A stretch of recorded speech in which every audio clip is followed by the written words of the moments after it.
The lights are still burning in Downing Street tonight, but they may not be for much longer. Just 3 minutes ago, reports emerged that the UK Supreme Court has issued an unprecedented order that could force Prime Minister Keir Starmer to resign over a staggering £124,000 scandal. The corridors of power are shaking, political allies are scrambling for cover, and the British public is demanding answers. This isn't just another political controversy that will fade with tomorrow's headlines. This is a constitutional crisis unfolding in real time. And what happens in the next few hours could determine the future of British democracy itself. The question everyone is asking is simple but devastating. How did we get here, and can Starmer survive what may be the most explosive political scandal in modern British history? The story that has brought the British government to its knees didn't start 3 minutes ago. It's been building in the shadows for months. Carefully concealed from public view, buried beneath layers of political manoeuvring and carefully crafted press releases. But today, everything changed. Today, the UK Supreme Court made a decision that has sent shockwaves through Westminster and beyond. According to sources close to the court, judges have ordered Prime Minister Keir Starmer to step down following revelations of a £124,000 financial scandal that strikes at the very heart of democratic accountability. The money, the timing, and the attempts to keep it hidden have created a perfect storm of political fury. Let's be clear about what we're dealing with here. This isn't about a minor accounting error or a forgotten declaration on some obscure form. We're talking about £124,000, a sum so substantial that it represents more than twice the Prime Minister's annual salary. The origins of this money, how it was used, and why it wasn't properly declared have become the subject of the most intense legal scrutiny a sitting Prime Minister has faced in generations. Legal experts are calling this unprecedented. Constitutional scholars are frantically searching through centuries of precedent to find anything comparable. They're coming up empty. The Supreme Court's involvement alone tells you everything you need to know about the gravity of this situation. This is the highest court in the land, the final arbiter of legal disputes in the United Kingdom. They don't involve themselves in political matters unless something has gone catastrophically wrong. For them to issue an order directly targeting the Prime Minister suggests that the evidence presented was so compelling, so damning, that they had no choice but to act. The judges didn't arrive at this decision lightly. They've reviewed documentation, examined financial records, and heard testimony that apparently paints a picture of systematic concealment and potential corruption at the highest levels of government. Inside number 10 Downing Street, panic has reportedly set in. Staff members who spoke to journalists on condition of anonymity describe a scene of absolute chaos. Emergency meetings have been convened. Legal teams are working around the clock, and political strategists are trying to formulate a response to a crisis that seems to grow more serious with each passing hour. The Prime Minister's closest advisors are said to be divided. Some are urging him to fight, to challenge the Supreme Court's authority, to frame this as a political witch hunt. Others are quietly suggesting that resignation might be the only way to prevent even greater damage to the Labour Party and to his own legacy. But what exactly is this scandal about? The details are still emerging, but here's what we know so far. The £124,000 in question appears to be connected to donations, payments, or financial arrangements that were not properly disclosed according to the strict rules that govern ministerial conduct. In British politics, transparency about finances isn't just a nice idea, it's a fundamental requirement. Ministers must declare gifts, donations, and financial interests to prevent conflicts of interest and to ensure that public service remains exactly that. Service to the public, not personal enrichment. The system is designed to maintain trust between the people and their elected representatives. The problem for Starmer is that this trust has now been shattered. When news of the £124,000 first began to leak several weeks ago, Downing Street issued firm denials. They said the reports were inaccurate, that all financial declarations had been made properly, and that this was simply a politically motivated attack from opposition parties desperate to undermine the government. But as investigative journalists dug deeper and as more documents came to light, that narrative began to crumble. What seemed at first like opposition mudslinging started to look like a genuine scandal with serious legal implications. The opposition has naturally seized on this moment with barely concealed glee. Conservative MPs, still reeling from their own electoral defeat, have found new energy in attacking a Prime Minister they believe has been caught red-handed. They're demanding emergency debates in Parliament, calling for criminal investigations and using every procedural tool at their disposal to keep this story in the headlines.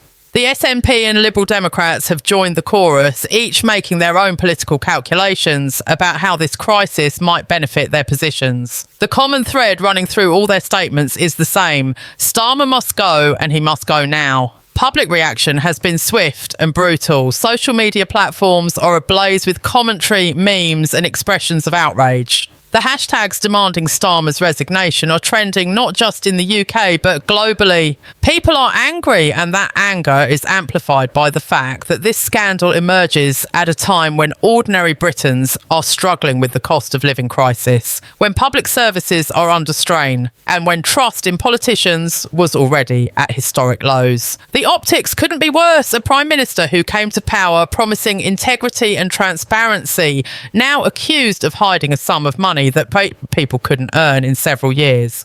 The Supreme Court's order raises profound constitutional questions that legal scholars will be debating for years to come. Can the judiciary actually force a Prime Minister to resign? What happens if Starmer refuses to comply? The British Constitution, unlike those of many other nations, is not codified in a single document. It's a complex tapestry of laws, conventions, and precedents built up over centuries.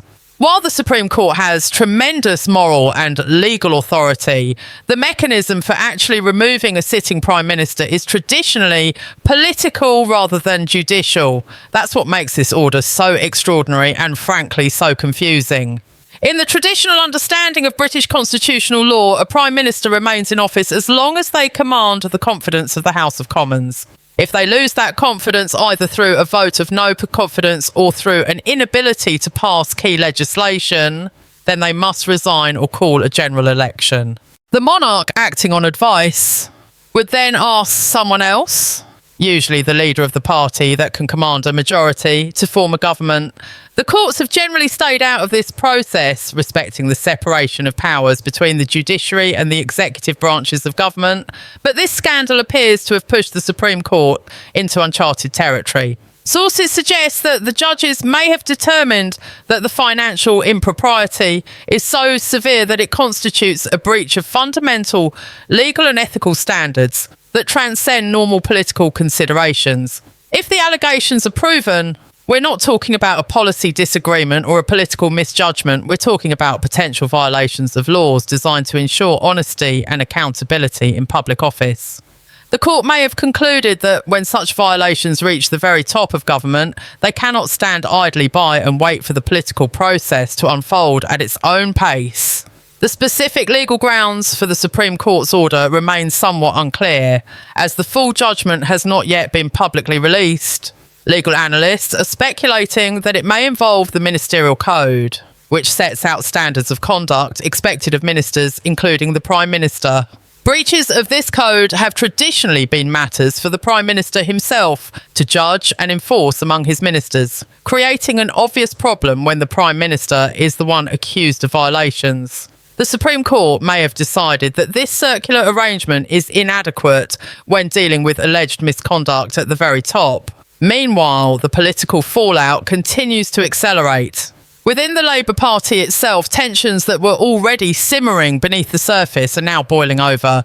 Backbench MPs are reportedly holding urgent meetings to discuss their options. Some are standing firmly behind Starmer, arguing that he deserves the chance to defend himself and that rushing to judgment would be premature and unjust. Others are more pragmatic, calculating that Starmer has become a liability who could drag the entire party down if this scandal continues to dominate the news cycle. A few are already privately discussing potential successors, though no one wants to be seen openly plotting against a sitting Prime Minister, especially one from their own party. The Parliamentary Labour Party is scheduled to meet in the coming days. and that meeting could prove decisive. If a significant number of Labour MPs publicly withdraw their support for Starmer, his position would become untenable regardless of what the Supreme Court has ordered. The brutal arithmetic of parliamentary politics is simple. A Prime Minister without the backing of their own MPs cannot govern. Whispers suggest that some senior cabinet members are already considering their positions, weighing whether to resign in solidarity with Starmer or to distance themselves from him to protect their own political futures. The media coverage has been relentless and unforgiving. Television news channels have cleared their schedules to provide continuous coverage of what they're calling the greatest political crisis in a generation. Newspapers are preparing special editions. Political editors and constitutional experts are being interviewed around the clock, each offering their analysis of what this means for British democracy. The tone of the coverage ranges from shocked disbelief to barely concealed satisfaction, depending on the political leanings of the outlet. But across the spectrum, there's agreement that this is a massive story with implications that reach far beyond the immediate fate of one politician. International reaction has been equally intense. Foreign governments are watching carefully to see how this unfolds, both because Britain remains an important player on the world stage and because political crises in established democracies have a way of sending ripples across borders. The United States, dealing with its own political turbulence, has issued carefully worded statements affirming the strength of the US-UK relationship while avoiding direct comment on internal British matters. European leaders, some of whom have complicated relationships with Starmer over Brexit and other issues, are maintaining diplomatic silence in public, while no doubt discussing the implications privately. For the British public, this scandal represents something deeper than just another political drama. It touches on fundamental questions about trust, accountability, and whether the people who govern us play by the same rules they impose on everyone else. When ordinary citizens face financial difficulties, when they make mistakes on their tax returns or fail to declare income properly, they face serious consequences. The idea that someone at the very pinnacle of power might have hidden substantial sums of money and could potentially escape accountability strikes many as fundamentally unjust. This isn't just about £124,000, it's about whether there's one rule for the powerful and another for everyone else. As night falls over London, the atmosphere in Westminster is electric with speculation and rumour. Every statement, every movement of key figures, every whispered conversation is being analysed for clues about what might happen next. Will Starmer comply with the Supreme Court's order and tender his resignation to the King? Will he fight, potentially triggering a constitutional crisis that could drag on for weeks or months? Or is there some third option, some compromise or legal manoeuvre that hasn't yet occurred to anyone? The uncertainty is itself destabilising, creating a power vacuum at the worst possible time. The practical implications of a Prime Minister resigning or being forced from office are enormous. Britain faces significant challenges, both domestically and internationally. The economy is fragile, public services are under immense pressure, and delicate negotiations are ongoing on multiple fronts. Who would lead the government through this transition? Labour has procedures for selecting a new leader, but those processes typically take weeks or even months. Would a caretaker Prime Minister be appointed? Would there be a general election? Each option comes with its own complications and risks. Opposition parties are naturally calling for an immediate general election, arguing that the government has lost its moral authority to govern. They point out that Labour came to power promising to restore integrity to politics after years of controversy under previous administrations. If that promise has been broken so spectacularly, they argue, the only solution is to return to the people for a fresh mandate. However, under the Fixed Term Parliaments Act and its successors, calling an early election is not straightforward. It requires either a two-thirds majority in the Commons or for the government to lose a vote of confidence and for no alternative government to be formed within a set period. The Liberal Democrats have already indicated they would support a motion of no confidence in the government if one were called. The SNP, perpetually looking for opportunities to advance their independence agenda, would almost certainly vote against the government as well. The question is whether enough Labour MPs would abstain or even vote against their own government to bring it down. Historically, MPs are extremely reluctant to vote for measures that could cost them their own seats in an election. But these are not normal circumstances, and the pressure from constituents and from the media might force their hands. Within Downing Street, Starmer's team is reportedly exploring every possible legal avenue to challenge or delay the Supreme Court's order. Constitutional lawyers have been summoned to advise on whether the order is even enforceable, whether it can be appealed, and what the consequences might be of simply refusing to comply. This is genuinely unprecedented territory. No Prime Minister in modern British history has been in this exact position. The legal advice Starmer is receiving is likely to be complex, cautious, and possibly contradictory as different experts interpret constitutional principles in different ways. One possibility being discussed is that Starmer could seek to have the Supreme Court's order stayed pending a full hearing or appeal. This would buy time and allow for a more thorough examination of the legal issues at stake. However, such a move would be seen by many as an attempt to evade accountability, potentially making the political situation even worse. Every day that this crisis continues is a day when the government cannot effectively pursue its agenda, when uncertainty paralyses decision-making, and when Britain's reputation internationally takes another hit. The role of the King in all this is particularly delicate. As a constitutional monarch, King Charles III is expected to remain above politics, acting only on the advice of his ministers. But what happens when the system that produces that advice is itself in crisis? If Starmer refuses to resign despite the Supreme Court's order, and if Parliament cannot or will not act, does the monarch have any role to play? Constitutional experts are divided. Some argue that the King must stay completely out of it, that this is a matter for the political and legal systems to resolve. Others suggest that in extremis, if the Constitution itself is under threat, the monarch retains reserve powers that could be exercised. The historical parallels as being drawn are revealing. Some commentators have reached back to the constitutional crisis of 1936, when King Edward VIII abdicated rather than give up his relationship with Wallis Simpson. Others reference the events of the 1970s, when political instability and economic crisis combined to create a sense that British democracy was under severe strain. But most agree that what we're witnessing now is sui generis, a unique event that doesn't quite fit any historical template. We are, in a very real sense, watching constitutional history being written in real time. Public demonstrations have begun to emerge in major cities across the UK. In London, crowds have gathered outside Parliament and Downing Street, some demanding Starmer's immediate resignation, others showing support for the embattled Prime Minister. The police presence has been significantly increased to prevent any disorder. Social media shows similar scenes in Manchester, Birmingham, Edinburgh, and other cities. The British public, often characterised as politically apathetic, has been energised by this crisis. People sense that something fundamental is at stake, that the decisions made in the next few days will shape the country's political culture for years to come. As we try to make sense of this unfolding crisis, it's worth stepping back to consider how we got here. The £124,000 scandal didn't emerge from nowhere.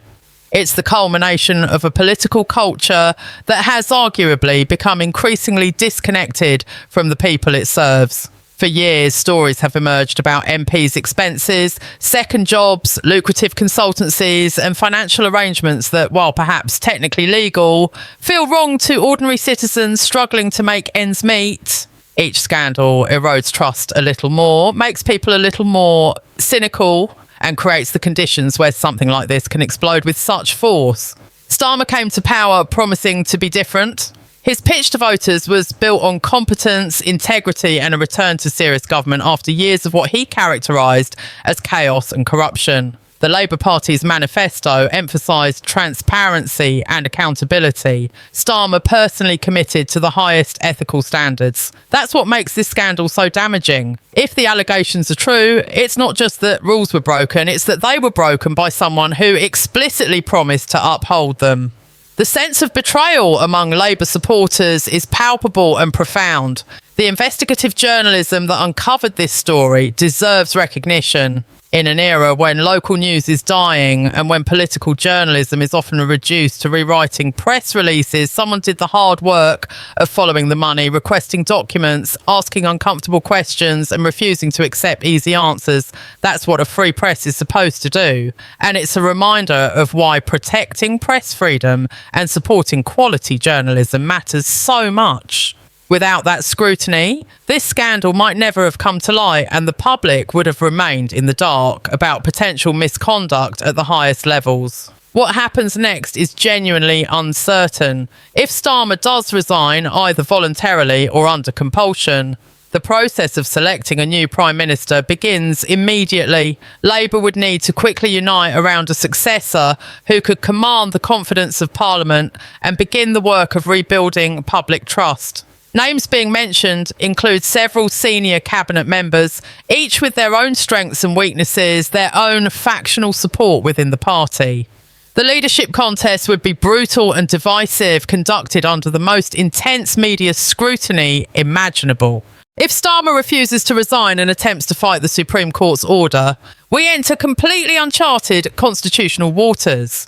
A direct confrontation between the executive and the judiciary would be unprecedented in modern British history. It would raise fundamental questions about sovereignty, about where ultimate authority rests in the British system, and about what happens when different branches of government reach incompatible conclusions. Such a crisis could potentially be resolved only through a general election, allowing the people themselves to deliver a verdict. The international implications extend beyond diplomatic discomfort. Britain's standing in the world, its ability to project influence, its reputation for political stability and the rule of law, all of these are at stake.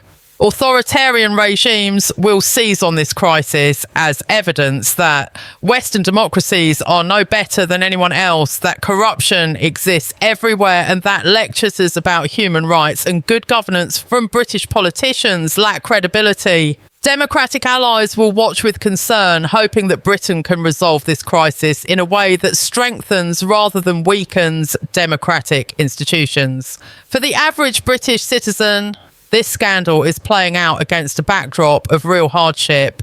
Energy bills remain high, food prices have surged, public services are struggling, and the NHS is under unprecedented strain. To see politicians embroiled in scandals over sums of money that seem astronomical to ordinary families is infuriating. It reinforces the narrative that politicians are out of touch, that they don't understand or care about the struggles of regular people, and that the whole system is rigged in favour of those at the top. Rebuilding trust after this, regardless of how it's resolved, will take years. The coming hours and days will be crucial. Starmer will need to make a decision about how to respond to the Supreme Court's order. Parliament may need to convene for emergency sessions. The Labour Party will need to decide whether to stand behind its leader or to cut him loose. The public will be watching every development, forming judgments about not just Starmer, but about the entire political system. This is one of those rare moments when the veil lifts, when the usually hidden mechanisms of power become visible, and when people get to see how their democracy actually works or doesn't work. The £124,000 scandal may well be remembered as a turning point in British politics. It could lead to reforms that strengthen transparency and accountability. It could result in new laws that close loopholes and tighten ethical standards. Or it could simply reinforce the cynicism that has been growing for decades, confirming people's worst suspicions about those who seek power. Which of these outcomes emerges depends on how political leaders, institutions, and ultimately the British people themselves respond to this moment of crisis. What is certain is that nothing will be quite the same after this. The old assumptions about how British politics works have been shaken, and whatever emerges from this crisis will define the political landscape for years to come. The only question now is whether Keir Starmer will still be Prime Minister when the sun rises tomorrow, or whether we are witnessing the final hours of his time in power. The Supreme Court has spoken. Now the world waits to see what happens next.